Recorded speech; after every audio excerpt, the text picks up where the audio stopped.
Ladies and gentlemen, welcome back to What Do You Say? I'm your host, Frank Termini. If you like what we're doing, please like, subscribe, and turn on notifications so we can update you on any new content. Today I have Roosevelt Hampton. What? So you've been a KC fireman for how long? 23 years. Okay, and you served in the armed forces for how long? 15 years. Okay, so out of high school, you go play football. Where'd you play? Missouri Valley. Mo Valley. Okay. Offense, defense? Offense. Would you play fullback?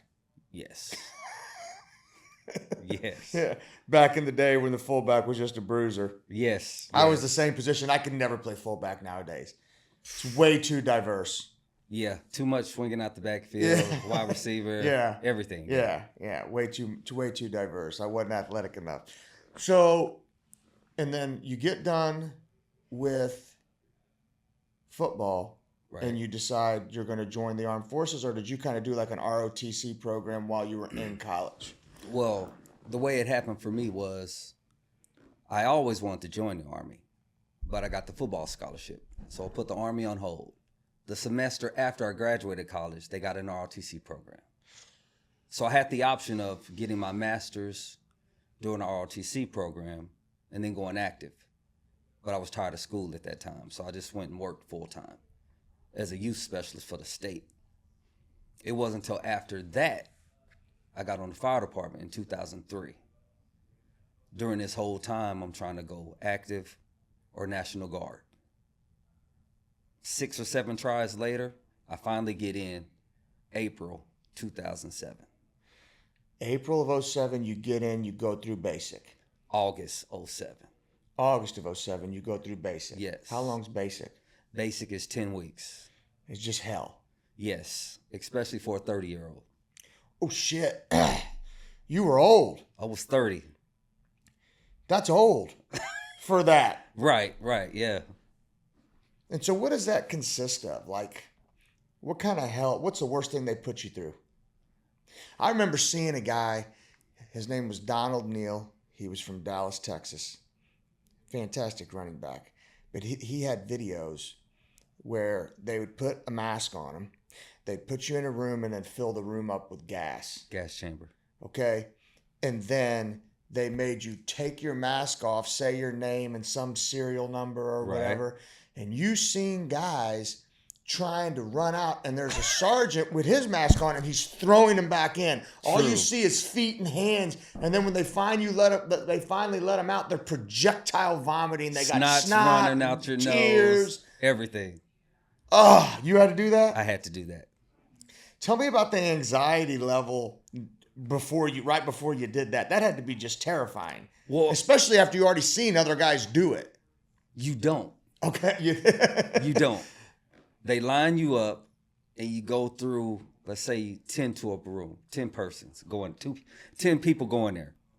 Well, when they leave there, they go directly out. So you don't see them. You don't know the state or the condition they're in until you go through it. And fortunately or unfortunately, depending on how you want to look at it, I never looked at those videos on YouTube, what it was going to be like. I just went through it. So I didn't know what to expect. You know, you take so it maybe have been a blessing that you didn't have a clue. Yes. Yeah.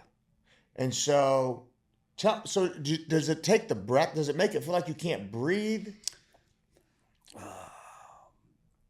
It's a burning, choking, taking your air away sensation. So imagine you can't breathe, okay? But you can breathe just enough to where you're feeling the pain of whatever it is you're inhaling.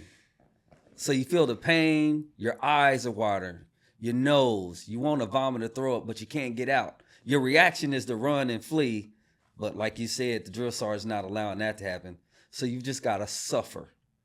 So in your mind, you're just like, hurry up, be over. And then they throw that door open and then you just run out. Oh, how long are you in there for? It seemed like a lifetime, probably seconds, maybe a minute. I don't know. Yeah. A minute probably seemed like forever. What else did they make you go through that was miserable? You know, the worst thing for me wasn't the physical. It wasn't the getting yelled at and screamed at. It was taking a single razor blade and taking the wax off the entire bay. That was the worst thing for me. Hands and knees with a single razor blade and scraping off the wax of our dorm room. So they could redo it? So that they could redo it. That was the most difficult for me. Because growing up in sports, I'm used to being yelled at. I'm used to working physically. It was just that tedious razor blade. And then when it would go dead, they give you another one. That was the worst thing for me. You don't have to do the deal where they kind of tip you over in the water and then you're blindfolded and they make you unbuckle your deal and crawl out underwater. No. And don't some of them, like, they actually like make you drown and bring you back? That's more they call it pipeline, SF pipeline or Ranger pipeline. Those things, they put you through that. But just a regular soldier or sailor or airman or Marine, you don't have to do any of that. It's when you get in those high level tiers of tier 1 and spec ops that you have to go through that extra training. Those guys are savages. Oh, well. Yeah, I got a buddy that he's a very humble dude. He has no idea what he endured and what he accomplished by being a PJ. PJ, what's that mean? Pararescue. It's the Air Force Spec Ops. They go through everything. Everything you can go through. Other tier 1 groups you may have a unit where you have, or a team where you have a medic or a radio guy or a weapons specialist. You have guys for that specifically, right? As a PJ, you have to do it all. You are the medic. You are the weapons guy. You are the rescue guy. You know, you have to do it all. It's an extensive amount of training for a long period of time. They have the highest, what's the word? Attrition rate? Oh, really? Yeah. So you get out after basic. Right. And then what happens? I go to A school, which is my job school. I was at 88 Mike. I was a truck driver. So they send me from Fort Bliss, Texas to, where did I go? No, not Fort Bliss, Texas. Fort Sill, Oklahoma, where I did basic, to Fort Bliss, Texas for 88 Mike School. That's an additional maybe 9 weeks.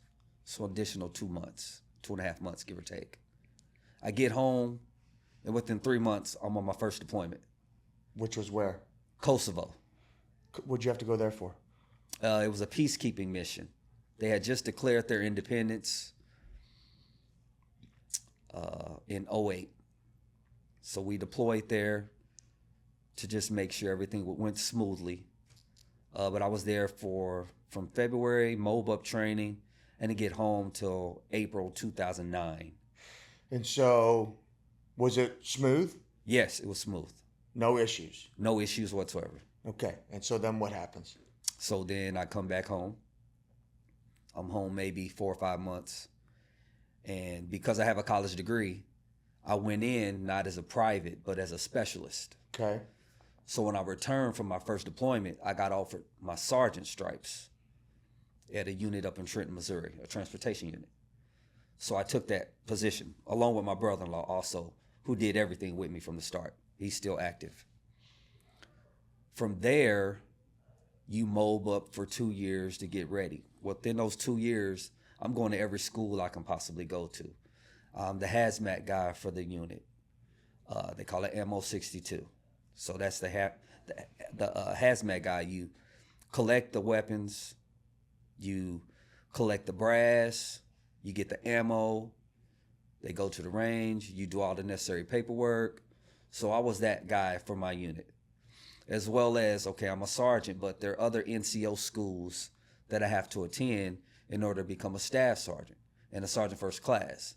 So within that 2-year window, I went from WLC, which is your first course, warrior leader course, to become an NCO.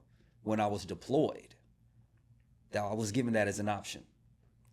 So when I came back, it was ALC it was BNOC Phase 1 in Ashland, Nebraska. VNOC Phase 2 and 3 in Fort Eustis, Virginia. When I got back from Virginia, we were mobile to go to Afghanistan. So I was home 2009 to February 2011, and then I was gone again until April 2012. And you were in Afghanistan. Yes. So now it probably starts to get hairy. Now things are different from Kosovo. Completely different. Talk to me. Like I said, Kosovo was a peacekeeping mission. Well, when I get to Afghanistan, you figure my whole unit, they fly you into Uzbekistan, which is a Air Force installation. That's where because you don't fly into another country with your weapons and your ILTV and your vest and all of these things that you need for combat. You get that once you get in theater. So we receive all of that. Then I get word, well, 21 of you guys are going to be handpicked to go support 10th Mountain in a whole nother separate installation for where the rest of the company's going to be. I was one of the 21. What did they base that on? I have no idea. Okay. I could guess, but I'm not really sure. Right. I would say season, but at that point, yeah, I had one deployment, but I'd only been in, 3 years at the time, 3 or 4 years. So there was guys that had been in longer that weren't part of the 21, so I'm not really sure. Our job with 10th Mountain was to be gun truck security for them. Now I'm an 88 Mike, which is a truck driver, but gun truck security is completely different. We're providing security for a transportation company in theater going to and from, whether that's Highway 1, you're going to Lineback Farah, which is the location, or in and out of Kandahar. That was my job, to provide gun truck security for convoys going in and out of Afghanistan. And because of my rank at the time, I'm a sergeant now. I'm the truck commander of my truck, which consisted of a gunner, a driver, myself, the TC, and the medic rode with me. And that was my job while I was that was my job the entire time. But I was only with 10th Mountain from June, maybe 4 or 5 months. 4 or 5 months I was with 10th Mountain. And everything was good, First of all, you're going to get the heat. And when you step boots on ground in Afghanistan, in Kandahar to be specific, you're going to get hit by what we call the poop pond. And that's where all the poop and sewage and waste and feces is collected in one spot. It looks like just a pool, but that's the first thing that hits you after the heat. The heat and the poop. The heat alone, you want to get back on the C-130 and head back home. But you just, with your guys, the separation initially was, it was difficult because you go from having your entire company with you, right? Your entire unit. Now you're kind of like the redheaded stepchild attached to another unit that you don't know them, they don't know you. So there's another heightened sense of hypervigilance.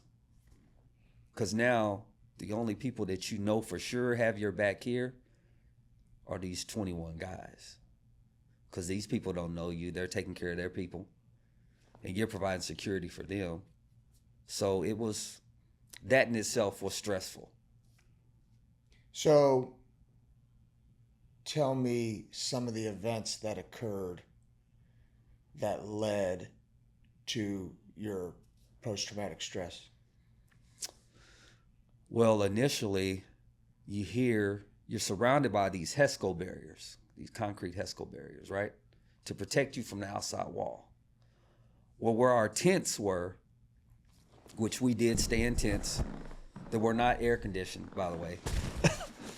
Summertime, Afghanistan.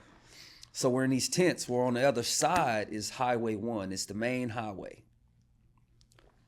If there was a main highway, let's think about Highway 70. It goes all the way west and all the way east. Except Highway 1, I believe, went north and south. Right on the other side you're hearing constant gunfire. Forget the chopper, but you know the sound of a Gatling gun? Yeah. That's all the time. That's all the time. Because just on the other side of Highway 1, you got insurgents and different people that are fighting out there. Because we're smack dab. We're like a little fob in the middle of all the chaos. So that alone is stressful. And then you have what they call rocket attacks, where they would mortar us with rockets occasionally. Initially, you're scared, you're frightened, but after a while, you kind of get used to that. You get used to rockets coming, and as soon as they rocket attack, you know the sirens go off, you hit the deck. Whether you're walking to the DFAC, you're walking back to your tent, you're at your smoke shack, it doesn't matter where you are, you get used to it. So clearly, the constant gunfire and the constant missiles, even if they're not being fired at you directly, is going to create some tension mentally. Oh, yeah. Well, when they tell you we want you to travel only at night, and these are your parameters, you have to be from this location to Kandahar and back by a certain amount of time because of the danger, or you have to stay there the entire day and try to come back the following night. So we knew we were in harm's way, hence the security. And what we did was these guys were transporting disabled vehicles, blown up Humvees, blown up Max Pros, people who were traveling, going back and forth to Kandahar, because that's a big major airfield there, as well as detainees and just service members in general. It didn't get real for me until, I want to say this happened in July, may have been in country 2 months. Now, I told you, I was the TC of my gun truck, providing security for the convoy. Okay, so you're 2 months in, and then and it gets real. So I'm 2 months in, and it gets real. We're actually, where are we going? Regular night mission, you know. We've got we call it a 1088. It's a cargo carrier vehicle. It's just got a driver and a passenger in it. No one in the back of it. It's nighttime. We tighten up our intervals as we're going through this small town or village, whatever you want to call it. And we're shooting this stuff, you know, looking around, and all of a sudden, an explosion. And I think it's our vehicle because we came up off the ground. But it was actually the vehicle in front of us. The vehicle in front of us, it wasn't an IED. It actually got hit by they called it an 82 Mike recoilless rifle that was left behind from when the Russians were there. And so when that happens, you know, you go through training and it becomes repetition. There was maybe you get your bearings. I radio up to my CC, my convoy commander. I tell him, halt the convoy. I let him know what happens. He's like, okay. So we get out. My gunner's watching. He's telling me where it came from. There was an alley at the 6 o'clock. And as soon as the truck got in view of that alleyway, they shot. So I get out. I radio up. I'm like, hey, I need backup, boots on the ground. Me and my medic, we get out. So I got gunner stays in the truck. The gunner stays in the truck because he's Overwatch. Yeah, he's going to shoot if he has to. He's going to shoot if he has to. And I walk around to the driver's side of the truck. Of the one that was hit. Of the one that was hit. Got it. I walk around to the driver's side of the truck that was hit, and there's a big hole. Now, these trucks are up armor steel, okay? This, whatever it was, this round, this 82 Mike recoilless rifle round, had gone through this steel door and hit the driver. We open the door. He's down. He's unconscious. He's not talking. I got my medic right there. AD is what we call him. Great guy. We get him out. He grabs him. By this time, backup comes. So they're providing security for us while we get this guy loaded and into my vehicle. Once we get into the vehicle, this is a company, Nine Line Apparel, started by service members.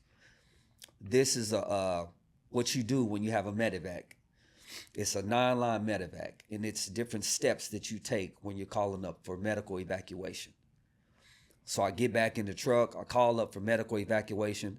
At this time, I know that Armada, that was the call sign.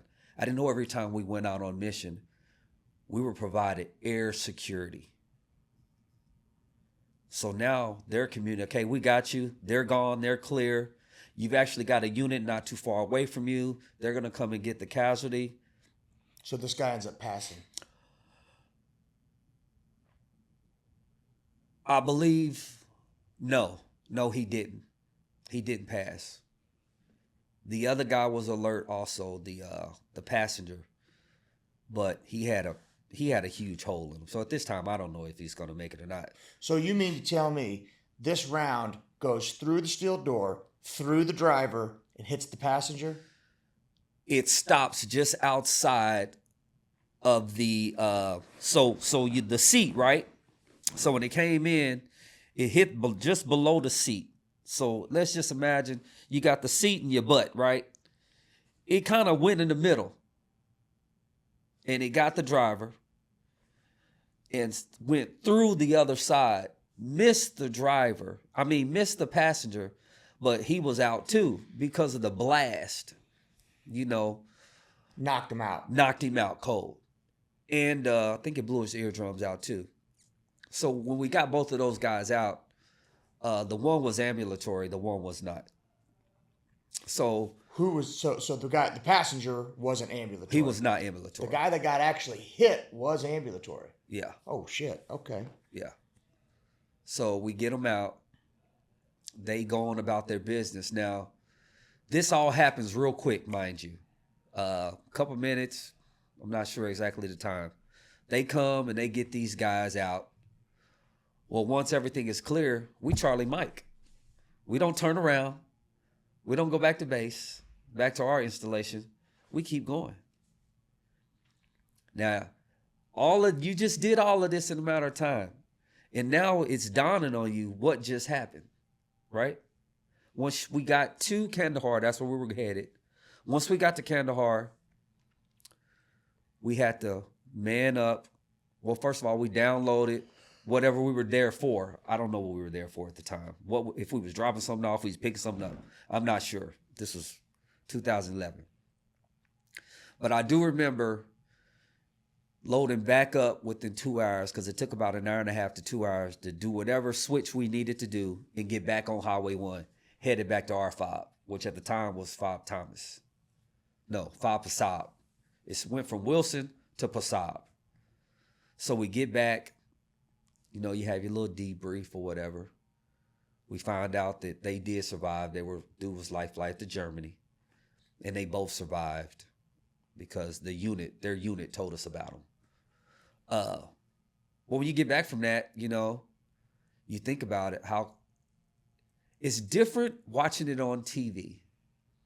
And there's this culture, you want to go to combat, you want to get that combat patch, saying you were in the stuff, but it's not till you're actually in it. All the glamour goes out the window. Because at the time, I was married, which I'm still married, but I only had one child. I had my wife and my daughter at home. So, you think about those things. You get back to your tent, you're just laying there, you think about all the things that took place and what could have happened. But then you're happy because the training kicked in. And they tell you, muscle memory. You keep training. Train like you're going to fight. Train like you're going to fight. Because when that day happens and you have to jump up and do what you have to do, you'll be ready to do it. It'll be like muscle memory. You want to react. You don't want to be thinking about it. You don't want to be thinking about it. You go through those 9-line, okay, 9-line medevac, 9-line. When you actually have to call up a 9-line medevac, you don't want to be fumbling over your words. This is real. And it just so happened within 2 months in theater, guy got hit for the first time and had to call up a 9-line medevac. So that's when it got real for me. How many times did something like that happen to you while you were out there? Oh, man. Daily shot at, not on missions per se. Never fired my weapon on a mission or anything like that. But it's when you were in the FOB, the mortars attack, you're in Kandahar, you're having to. There was one instance, we were, it was me, my platoon sergeant, my battle, maybe 2 or 3 battle buddies. We were in our tent. We're playing phase 10. It's daytime. Right outside of our tent is a little smoke area where you can sit down and smoke a cigarette or cigar, whatever you were going to do. And we hear gunfire. It's not abnormal to hear gunfire. But this gunfire is real close. And we're like, oh, they're probably over there. Next thing I know, a round comes through the tent, in between me and my platoon sergeant, goes over my bunk and out of the tent and lodges itself in that smoke shack out there. Now, I was fine with that until I realized the round went over my bunk through the tent and lodged itself. Now, depending if I was on the top bunk, I definitely got hit. If I was on the bottom bunk, probably not. So now you can't even sleep. Now I can't even sleep because you never know what went around after that. You know, until that happened, you think you're safe. We got the HESCO barriers. We're good. Nothing's coming in here. Now that happened. Now you're like, okay, well, I'm not safe on the road. I'm not safe just walking around because I could get mortared. Now I'm not safe in my tent because a stray round comes through. So you talk about hypervigilance. Like you can never relax. Completely relax. You always have to be ready to go from 0 to 100 at any given time when you're in that environment. You're in fight or flight at all times. At all times. At all times. And then, you know, we went on a mission. We go out. In this mission, we got turned around because the convoy that was ahead of us was hit bad and rolled over. And the gunner didn't get in the hatch in time, and he was, you know, split in two. So because we had guys on our convoy that was with that unit, we turned around and had to have a debrief. And that one right there, it was difficult because we were right behind those guys, you know. That could have easily happened to us. And you start what ifing. And you start the whole what if process. What if thinking it's so dangerous. It's dangerous. And when you're on a FOB without the rest of your unit, you feel like you're isolated anyway. And they have what they call blackout. 7 days in a week, I probably was in blackout 5 or 6 of those days. Blackout, no communication whatsoever. No computers, you can't email, you can't Skype, you can't do anything. Now we did have, we called them Haji phones, but they were Roshan phones or MCC phones. And they were cell phones. You could buy a little SIM card, and I would try to call home, let my wife know I made it back from mission if I could. All of that shuts down when people pass away because they don't want the family members finding out from anyone other than the chain of command. Hey, this is what happened. They don't want any of that to happen. So they don't want you calling home. They don't want you calling home, hey, such and such, we had a bad day, such and such got hit, yada, yada, yada. They don't want any of that. So you'll have what you call blackout. Well, you may be in blackout sometimes 5 days of that week, sometimes 6, sometimes 2 or 3 weeks straight. Because it's, oh man, the Big Red One, they lost a lot of people when we were there. So there was blackout all the time. That's horrible on your family too. Yes. That was probably the first time, that deployment, where Cammie thought that I was dead. And she thought that because there was an incident where a chopper had gone down and she knew that I was in the area and someone randomly saw her at Old Navy and said, hey, did you hear what happened? And she's like, what are you talking about? Well, the chopper went down and killed several people over in Afghanistan, near Kandahar. Well, she knows, I'm in that area. And this particular day, my unit was sponsored by the Royals.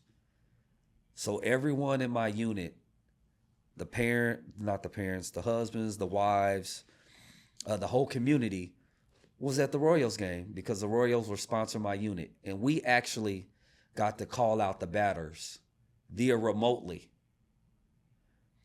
And I called her. I'm not knowing any of this is going on.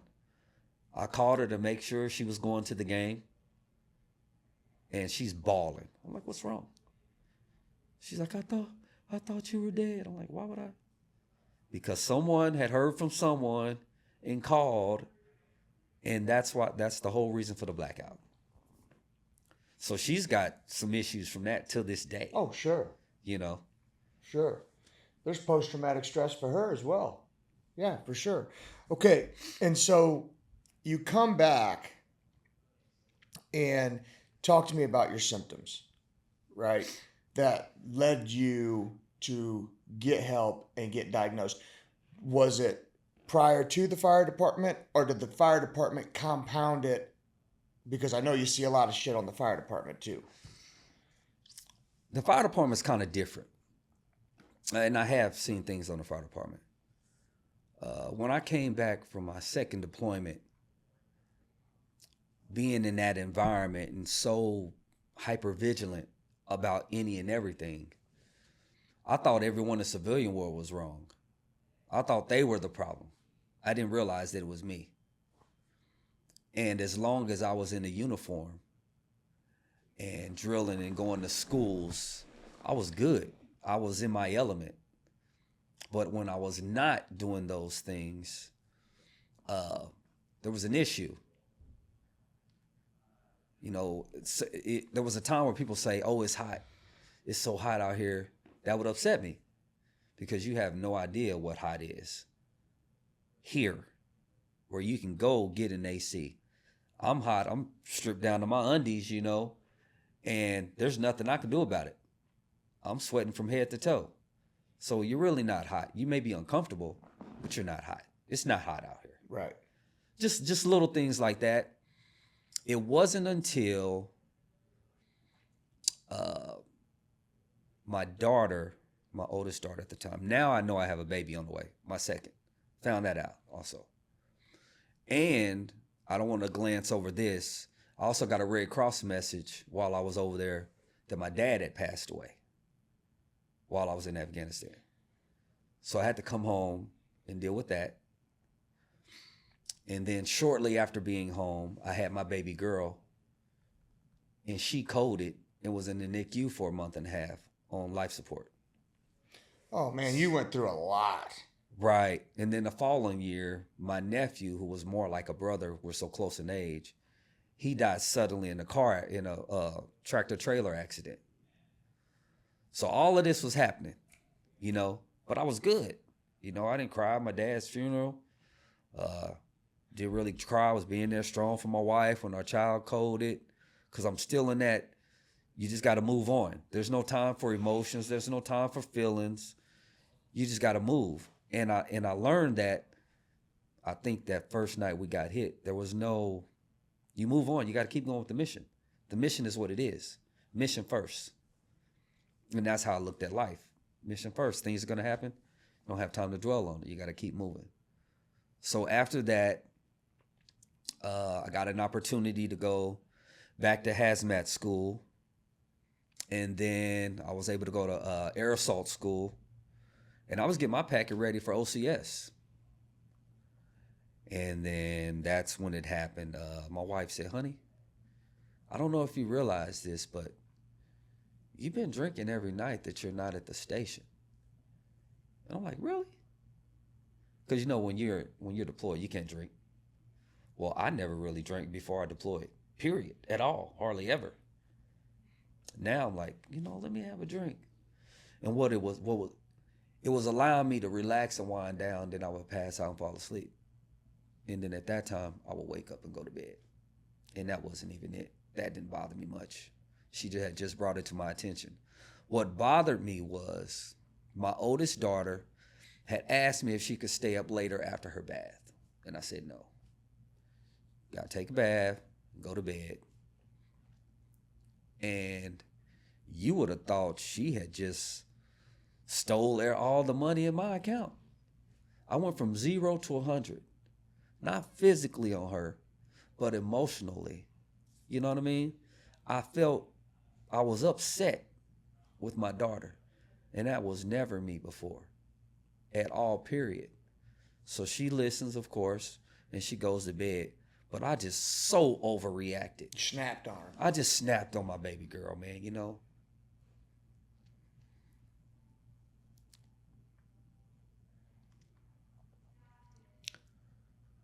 I couldn't hug.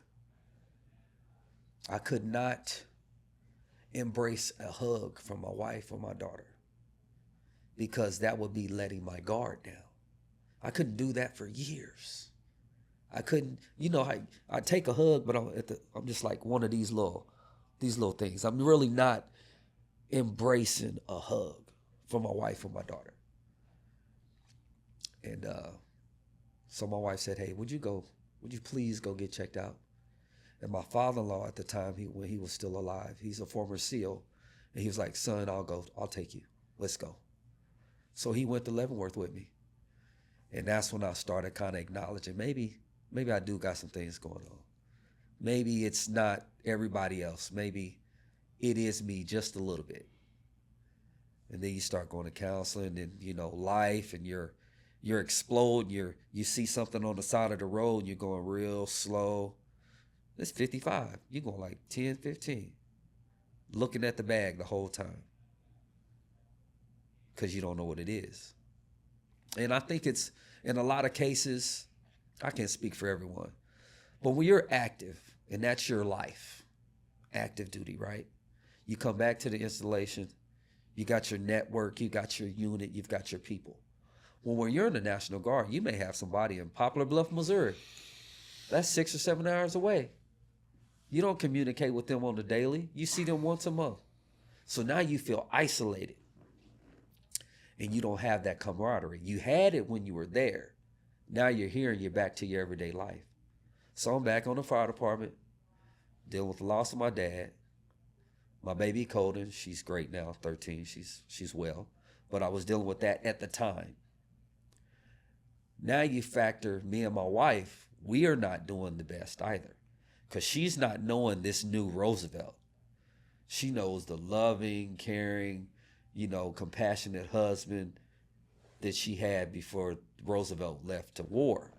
Now this Roosevelt is different. He's still that guy, but he's different. He's not as compassionate. You stub your toe, oh, you'll be all right. Before it was like, honey, are you okay? Let me look at that. Not anymore, because you don't have time for that. And it wasn't until I started going to counseling that I realized you can't operate in hypervigilance all the time, And then the headaches from the TBI that I was diagnosed with, the nightmares, the lack of sleep. We won't talk about insomnia. I would binge watch entire series all night while my kids are sleeping. And then when they get up to go to school, I get up, either go to Penske, my part-time job driving. Now I'm slamming energy drinks. I'm chewing nonstop.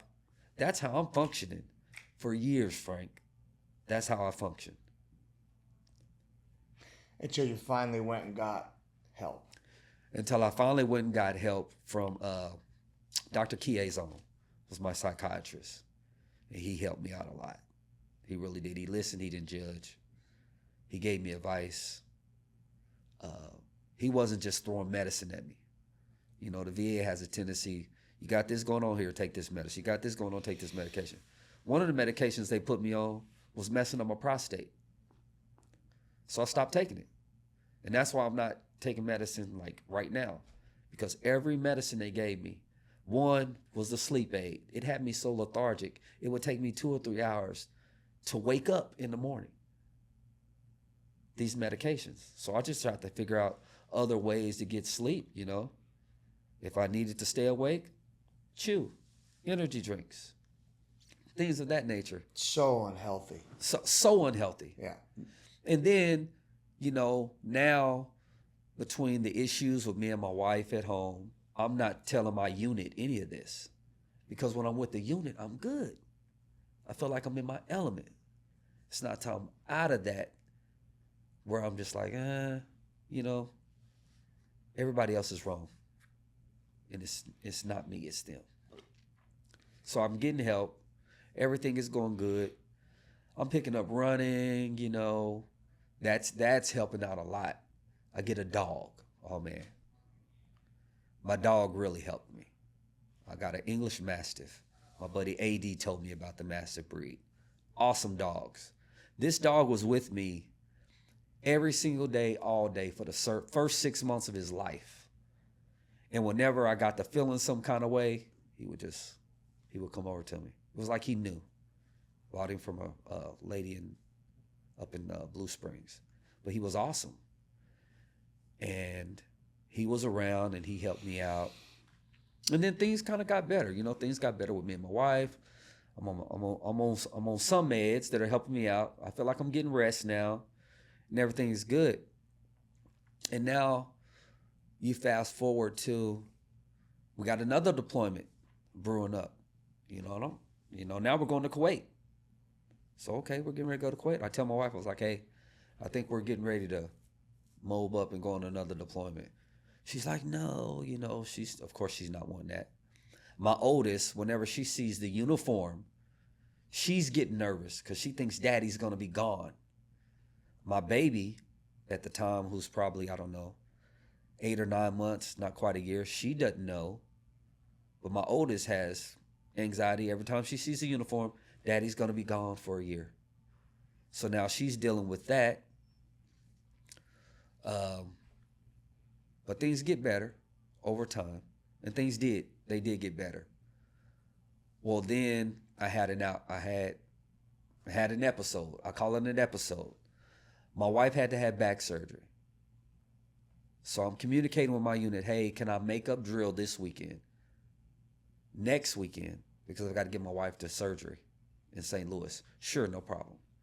That weekend comes up, I'm getting a call from my PL. Where you at? Sir, we spoke last drill. I told you what we had going on. You said it was okay. I could make it up. Well, no, we need you here now. So I get off the phone and I'm losing it. Not on my wife, but I'm expressing my frustrations with my wife. Right.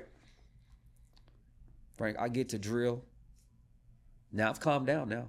I had an hour and a half, maybe an hour and 45 minutes to calm down. My wife then called the unit, told them, hey, this is what's going on at the Hampton house.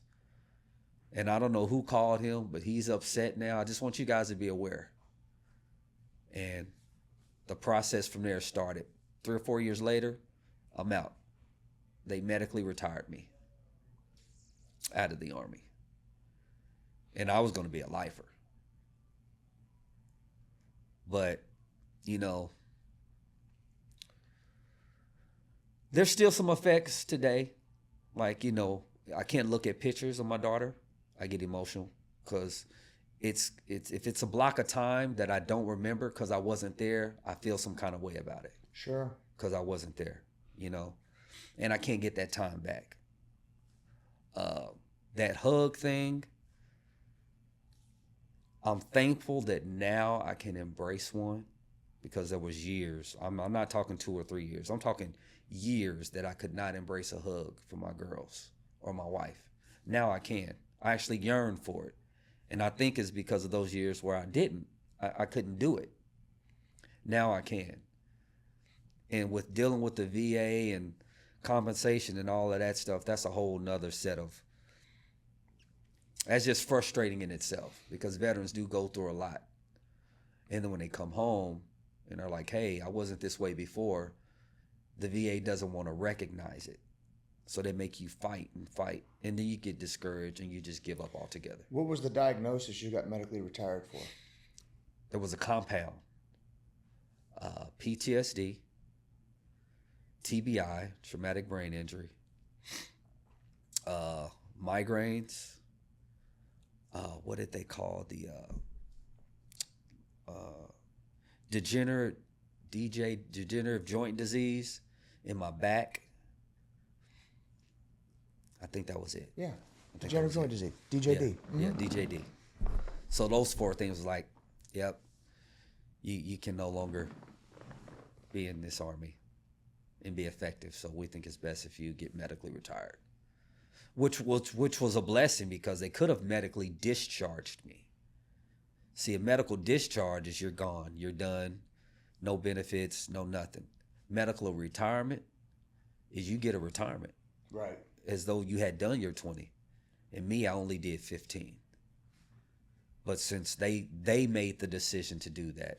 So you keep getting help then? You keep going to counseling? I keep going to counseling, and that's a whole nother story.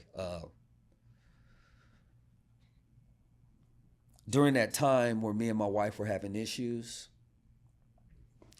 I was going to my psychiatrist, we were going to couples counseling, and we were going to individual counseling, all provided by the VA.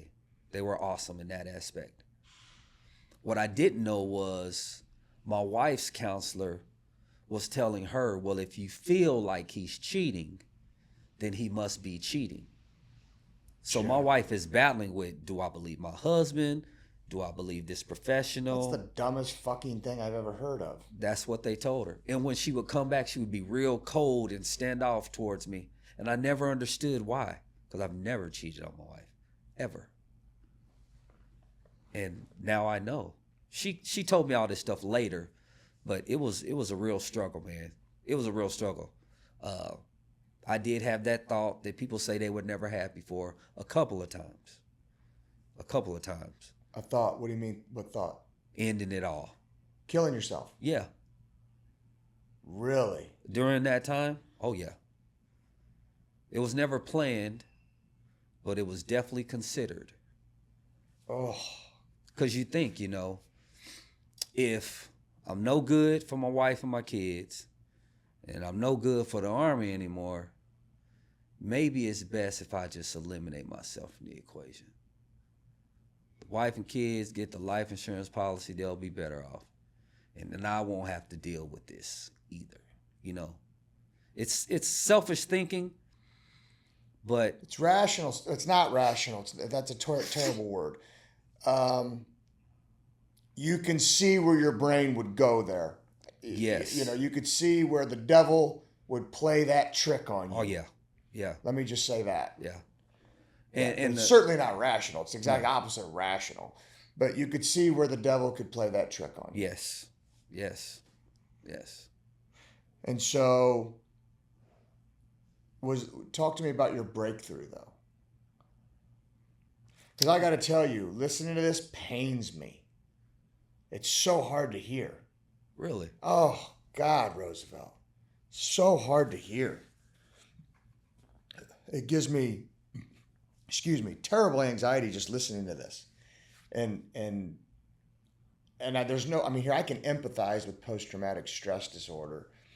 And I can empathize with this horrible anxiety, and I can empathize with being in fight or flight at all times and just kind of waiting for the next bad thing to happen. Here I buried 2 kids. Yeah. Right. So I can empathize with that type of thing. But the getting to a point where you're just like, I just want to end everything. I can't empathize with that. And so it's so hard to listen to this. And so talk to me, because here I'm still being worked on myself. I just recently decided to start going to therapy. And the only reason why I decided to start going to therapy was because my son was diagnosed with PTSD because the 3 little ones were with Michelle when she found Nina. Okay. And so Frankie suffers the worst from it. Frankie suffers the worst. And so I'm thinking, maybe dad's projecting onto son, and son is trying to deal with his trauma the same way way he sees dad dealing with it. And dad's just pushing it under the rug. And honestly, dad's not all right either, probably. And so I told him, I said, not only are you going to go to therapy, but I'm going to. we're both going to go. We're not going to do this. And so I started going. That's healthy. And would I have started going had it not, if he was fine? Probably not. That doesn't mean I needed any less. Right. Right. I think this is God's way of saying, hey, I can't get you to do it for you, but I know I'll get you to do it for your son. And so now I started going too. Yeah. You know, and so I always look at someone who seems like they're in a situation now in your life where it's kind of maintenance free. Right. You know what I'm saying? Yeah. Where, you know, hey, that's a thing of the past. That Roosevelt's gone. A new Roosevelt is here. And so you're kind of my light at the end of the tunnel, if you will. Wow. Okay. If that makes sense. Yeah, it does. You know, because, and you know, for my son as well, because, you know, we're still in the thick of it, right? You know? And so it's nice to see someone who is experienced, like I said, maintenance-free healing. And that's why I think I'm gravitating toward these PTSD cases and having people on this podcast. You know, I mean, yeah, is it informational for a lot of other people, but it may be for selfish reasons too. Right. Well, I can honestly say this. I can't take credit for it. I just know during the worst times, which that was, of my life, there was one thing that was consistent, and it was in my relationship with Christ. That was consistent. And that, like my son, like he broke down one day and he's like, what are you going to tell me to do? Talk to Jesus? And he said it kind of tongue in cheek because he right now doesn't understand that that's the only thing that's going to get you out of this. Yeah. And when you're trying to deal with an 11-year-old, it's really, really difficult to make him understand, look, I don't got you. He's got you. He's got you. I mean, look, I've already let you down. Do you communicate that with him? Sure. That's what's gonna make the difference in the world for him, because my daughters have seen all of daddy's flaws. They've seen daddy go from 0 to 100. They've seen mommy get so upset she's just like, pull the car over, I'll walk home. They've seen all of this, right? But after each time, I would go to my daughters. Most times I was crying or emotional, and I would apologize. So I'll give you a prime example. A week before Father's Day, my wife says, Gianna's got volleyball on Father's Day. I said, no, she don't. So we ain't playing volleyball on Father's Day. I said, we're spending time as a family on Father's Day. Figure it out. Well, there's only 2 girls on the team. It's sand. So if she cancels, then the other girl's got to cancel. Fucking cancel. Right. I mean, none of this matters to me. We're not playing volleyball on Father's Day. Father's Day comes around. Remember, Gianna's got volleyball. I throw a fit. Like a child, like an absolute savage, I throw a fit. And Frankie George starts just bawling. And I immediately stop. That's good that you... I immediately stop in my tracks. And I just went to him and I'm like, buddy, you got to learn a hard lesson young. And that is that your dad's not perfect. You know, and your dad makes stupid decisions and makes dumb mistakes. And that's a very humbling conversation to have with them. Oh, yeah. And it's also a very humbling conversation to have with them, to tell them, because like me, when I was a kid, it's like, my dad protected me from anything.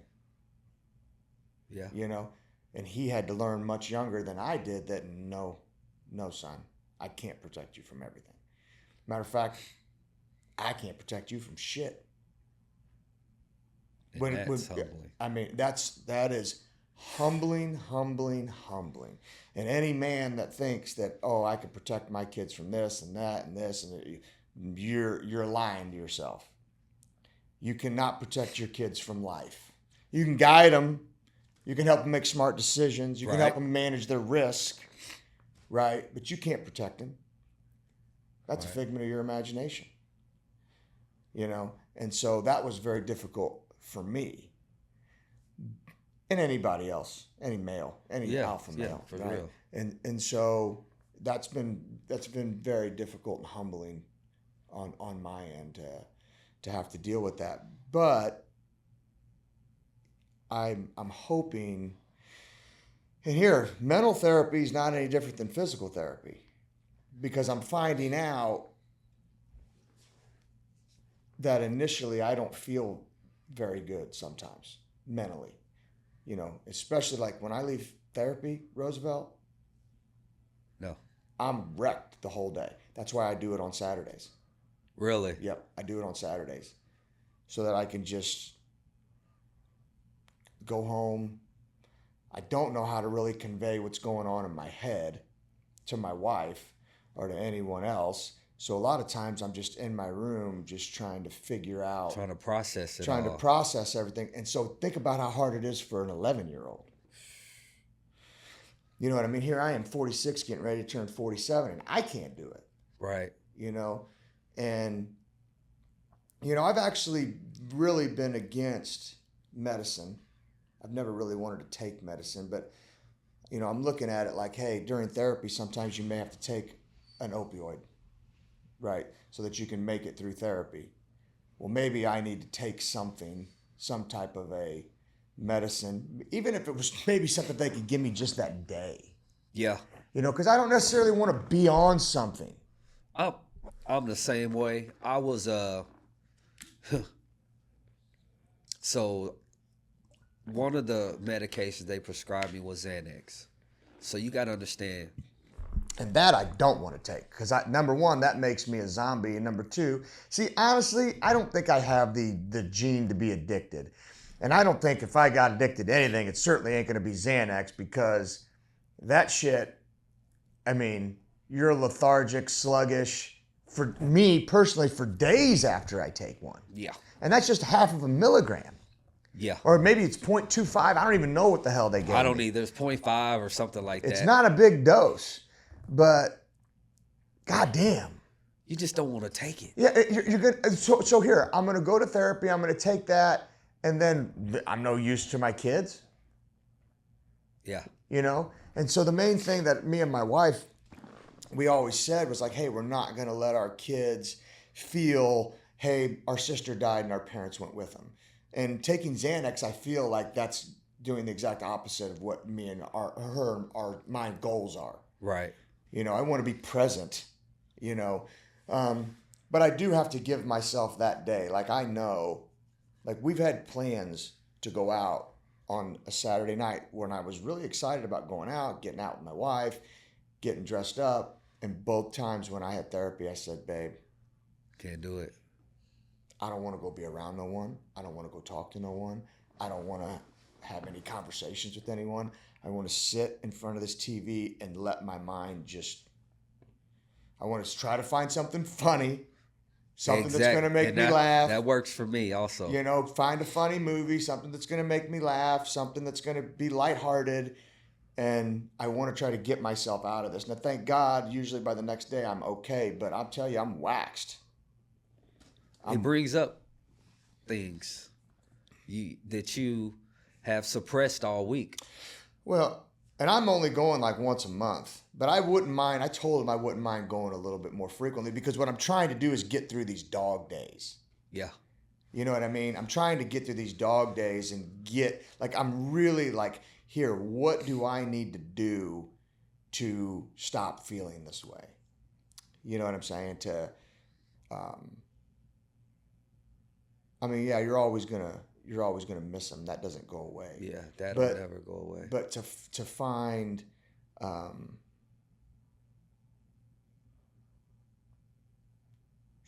joy again. You just said it. And that's why I pointed out the common denominator earlier was my faith in Christ, my relationship with him. I can't describe it. I can't even give you the exact day where it was like, where it was released, you know? And it's funny. I say this to my wife. I said, the very thing you're praying for you don't realize you're walking in it until you're walking in it. So where you want to be, you're not going to realize you're there until you're there. And then you can't even recall when you got there. It just organically. Right. It's just going to happen organically. And so for me, I can't tell you when that happened organically. I just know one day, I was like, wow, me and my wife, we haven't got into it for a couple of days. This is nice. Because there was a time she was done and she wanted to be gone. Or I was done and wanted to be gone, but neither one of us were there together simultaneously. And I didn't want to leave my wife. So I was just like, okay, who knows me and her better than we know ourselves? And I would go to my basement faithfully, and I would write on the wall, and I've had prayer time, and I would write a journal. Dear Lord, help me to be a better husband. Help my wife to understand what I'm going through. Help me to understand what she's going through. I've got journals of these things in my office now during that time. And sometimes I go back and read, I'm like, wow. You know, the enemy wanted to destroy this family. Oh, 100%. He wanted to destroy every this family. Yeah, every family. Yeah. Because we're a threat. He knows that together, united, we are dangerous for the kingdom. But how affected, how much of a negative impact would that be on my daughters? It's generational. Oh, wow. The reason why he wants to go after your marriage isn't because of your marriage. He wants to go after your marriage because it affects your kids. Exactly. And that's what he wants to affect the entire bloodline. Is what he's looking to do. And fortunately, like, that was a commitment my wife and I made. Like, we are this, and it's made us stronger. It's brought us very, very close together. The hardest times make you stronger. Yeah, it's made us stronger, and it's brought us closer together. But to say that I mentally feel good, Roosevelt, I got to be honest with you, I don't even know what it looks like. I mean, you got to figure I lost my son 25 years ago. Right. You know, Nina, I lost, God darn it. 21 or 22? 2021, June of 21. So it's been 4 years. And so I don't necessarily know what it feels like because I never ever went and got help. Never. My son died on a Saturday. Wake was Monday, funeral was Tuesday. I was back at it on Wednesday and just went. And now it's caught up with me. Right. Now it's caught up with me. For sure. And so now I probably have a lot of unpacking to do, which is, I mean, it's okay. It's fine. But, you know, it's vulnerable. It's humbling. And I think 100% my pride is what prevented me from doing it a long time ago. Right. My pride that's definitely what it was. And pride's one of the 7 deadly sins. It's sneaky. Well, if you grow up in the era we grew up in, you don't go get no help. You don't talk to people about your problems. Right. You just, and then depending on, you know, your culture, like I said, in the Army, it's not talked about. Like if you have a visual injury, a leg blown off, or an injury that you can see, okay. But you can't see this thing that's going on. And it's just as detrimental. And it's just as detrimental. Yeah. In a lot of cases, more. Yeah. And I am definitely a proponent of lifting the shame off of that for people.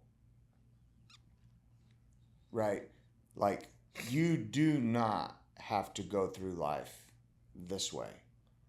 And it's too short, and you go deal with your shit. And I started listening to these highly successful people, you know, and one of the main things that they all talked about was dealing with your past, dealing with your trauma so that you can move forward from it.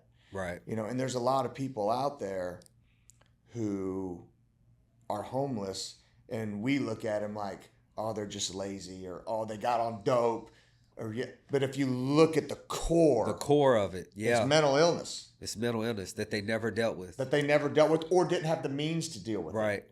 You know, and so what they ended up doing instead was self-medicating. You know, Drugs or alcohol, right, right, and so or some people food. It was food for me, yeah. for a long Here, time. I remember one time we were driving down here, and my son was in the car with me, and there was a guy on the street wanting money, and my son goes, "Are you going to help him?" And I said, "No."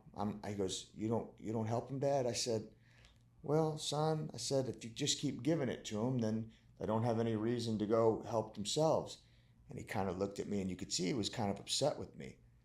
And he goes, "Dad, that guy probably hasn't eaten in like 3 or 4 days." And I said,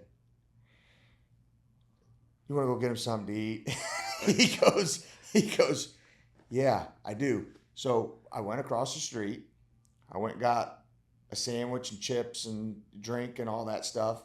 And then I drove back up the street, and I can't find him now. And I'm driving around, and I'm looking for the guy, and we never ended up finding him. So Frankie ended up eating it. But it was really convicting for me, for, you know, this little 11-year-old Wow. innocent boy, that to just, he kind of looked at me when I told him, no, I'm not going to help him. And he just kind of, I could see he was disappointed in me.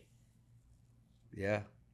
He was Isn't that some, like, he is such a kind-hearted, sweet kid. That's a blessing. Sensitive kid.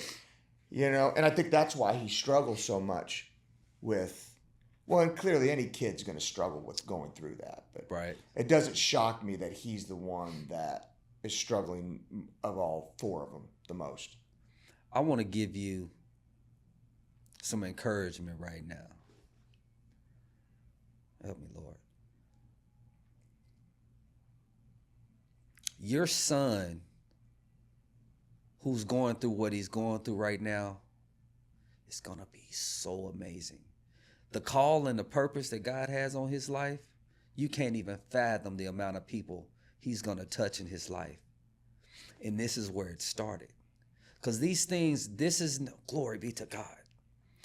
This didn't happen to him to destroy him. This was allowed to happen to him so that God would get the glory. And he is. Because your son, that heart that he has, that love and compassion he has, is God-given. And that's a gift. But in order to cultivate it and nurture it, he has to have a testimony. And that testimony right there is what's going to touch many lives. And your son is going to be the initiator of that. He's going to be used in a mighty way.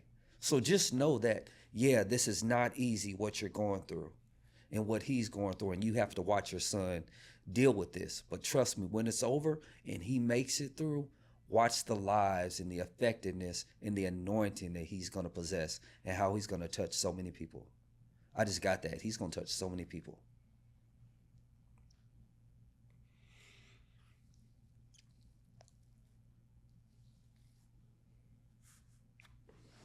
He really is. You needed to hear that. Just know that. It's not for nothing. It's not for nothing. Thanks for saying that. Oh, I'm just being obedient, sir. It kind of hit me, and I was like, well, do I say this, you know? But hey, yeah. He needs to hear that. He needs to hear that. You need to let him know that. Yeah, he needs to hear that for sure. Because we don't know, you know, we never know. Sometimes, well, why am I going through this? Why is this happening? We don't know. But it's for a purpose. And his purpose, oh my word, he's going to touch a lot of lives. And that, again, that's what the enemy doesn't want to happen. And he's a young boy, gonna be a young man, and the impact he's gonna have. And you are modeling it for him. You are showing him, hey son, when things happen to us, our flesh may want to respond this way, but we are in control of our flesh. You are showing him what it means to be humble. Just by communicating with him. You are showing him. You are the example. And it's difficult for you too. Well, someone told me, because I made the comment, it's like, man, it's just so hard watching your kids go through things like this. You know, and you say, here, you could do whatever you want to do to me, but just leave my kids alone. And he said, now you know your father's heart. And I was like, punch right to the solar plexus. Yeah. You know, he said, now you know your father's heart. And so, because he feels the exact same way looking at all of us, you know. Right. He don't have any grandkids. He only has kids, you know. Has and kids. So he's looking at me, you know, he looked at you and anyone else who's went through some trauma. And, you know, he weeps, you know, and that really hit, because a lot of times, you know, you look at God and you're like, you know, why the hell are you doing this to me? Why are you allowing this to happen to me? And you start to blame God when the whole entire time, you know, he's right there with you. He's crying with you. He's struggling with you. He's, you know, battling with you. He's right there with you the entire time. And whatever you're going through, he's going through. And when you wrap your head around that and you finally start to say, okay, I'm not going to push you away anymore, but I'm going to draw to you, man, it just changes everything. I won't call it daily, but there's times where I just weep. I just go to daddy and I just weep. Yeah. And it's amazing. After that, I just feel revived. I feel like as a man, as a husband, as a father, right? We carry so much. Women carry things too. Mothers, wives, they carry things too. But they don't carry what we carry. It's a different kind of load that we bear. And sometimes we just need that release. You know, I think that's why in the word it says iron sharpens iron, so one man sharpens another. Holding each other accountable, for example. You know, if I see you, and this is not judgmental, but if you come to me and you say, hey, Roosevelt, I'm trying to work on cursing or something, you know, and hey, hold me accountable. And I don't, then I'm not doing you service. But if I do, then I'm helping you stay sharpened. I'm holding you accountable, and vice versa, you know. But there's times when, like me, I don't have a bunch of guy friends where we have time in our individual lives where we're meeting once or twice a week. But what we do have, like you said, who's there all times, is Christ. Yeah. And if nothing else, just go to him. And he's who gets you through it. That's where I am right now. Yeah.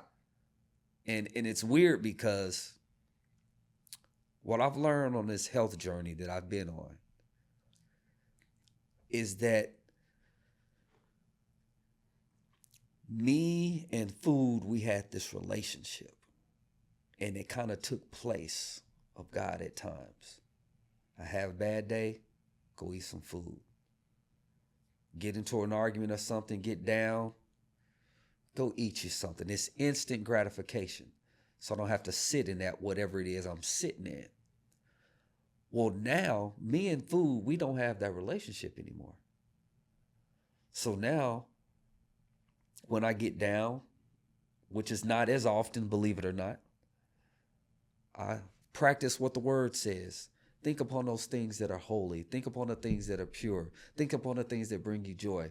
So now, when I get to feeling some kind of way, man, my baby girl told me she missed me last night. Or my wife loves, I start thinking about these things. Truth, real truth that's a blessing. Well, that's why he says he doesn't give you a spirit of fear, but of power, love, and a sound mind. And self-control. Yeah. And so, and it's controlling your thoughts.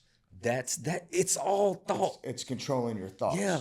And that's why he says whatever is pure, whatever's, I don't remember the whole verse, but he says, think on that, meditate on that. Exactly. You know, and sometimes we don't. And that's what sends you down that whirlwind. You know? And then depending on where you are. And that's why you have to diligently pursue. You have to diligently pursue. over and over and over and over again. Doing what you're called to do, saying what you're called to say is only as a consequence of diligently pursuing. The problem is we're prone to wander. Right. You know, but so Because like it's a lot of distractions everywhere. everywhere, and that's what the devil does. And so my analogy that I always have, and kind of my relationship that I want to have with the Holy Spirit. You ever see those little dogs that are on the leash, and all of a sudden the dog runs off and the leash grabs it. Dog keeps running off, the leash grabs it. Oh yeah. Dog keeps going, and it just happens over and over again. It's like, how many times is this dog gonna almost choke himself? That's me with the Holy Spirit. Right. You know what I mean? Wandering yanks me. But you just want to be tight to him. I don't want a long leash. I want a nice, real short leash. keep me nice and tight. Yeah. Keep me nice and tight. Yeah. Keep me nice and tight. Roosevelt, thank you very much for coming on here. Thank you. I sir. love you. Yeah. I thank you for your service. Oh, you're welcome. You helped me. Each time I came back and I had a little flare up, you got me right. Well, I'm glad that I got to play a very small role in it, Yeah. and I appreciate everything you're doing, and being a mentor to your wife, your kids, and ultimately probably a bunch of other young firemen that are looking at you as well. Probably. So I'm not sure, but I try. I try. Thank you very much. Thank you, sir.